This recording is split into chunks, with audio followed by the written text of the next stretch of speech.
On Monday, Maple Leafs head coach Mike Babcock appeared to call out GM Kyle Dubas. A lot of people are calling out Kyle Dubas today on the show, saying the team didn't have enough depth, the injuries, but we've talked about it all week. Today, Babcock somewhat apologized for those comments, and I'm not kidding. Doobie and I talk all the time. We've talked about this since this happened. If there was any slap at anyone, it sure wasn't intended. That's not what I meant to say. I go to media, I don't know, twice a day, sometimes 3 times a day, it seems like.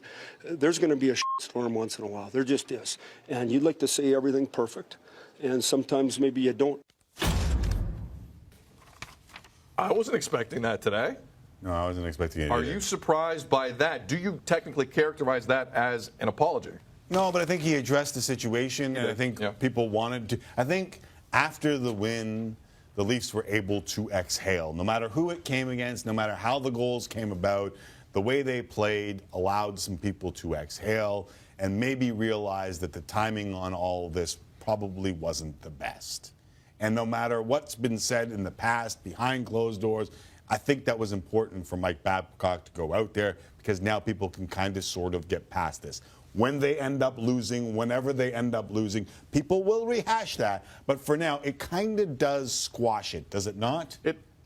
I think it does. Even though it wasn't really, I'm sorry that this blew out of proportion. That's not what I meant. I didn't mean for our players to get the gears when they went home or when they went to work, because that's what this ended up being, right? Yeah, that's exactly what it was. The bleep storm that he just mentioned. But it's interesting when you come home to the bleep storm.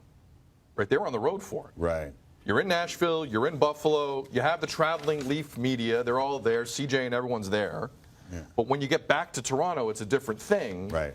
And maybe you have different conversations with some loved ones, I'm not sure. But I do believe it was necessary. I think it's a little late considering how intense and at times unnecessarily intense the spotlight on Kyle and Mike is. But that was a grown-ass move from a grown-ass man, I agree with you. Yeah, I think it's needed. I think it was the right thing to do. I think Mike Babcock is a smart enough guy to gauge the temperature. And I think when you get home, it's you look at it through a different prism, if that makes any sense. At the end of all this, if they don't win a round, will this come up again?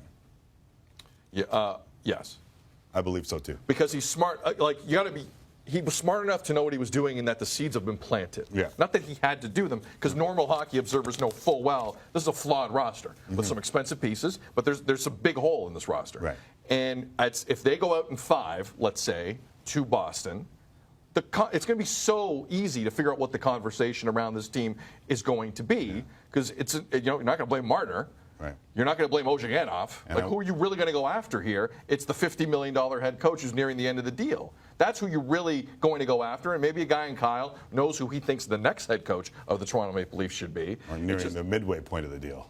Or midway point of the deal. But I don't think it happened by accident. But no. I am very surprised he did that today. I was very surprised. I was surprised too, but I also think that as soon as this season is over, there is going to be intense speculation over the future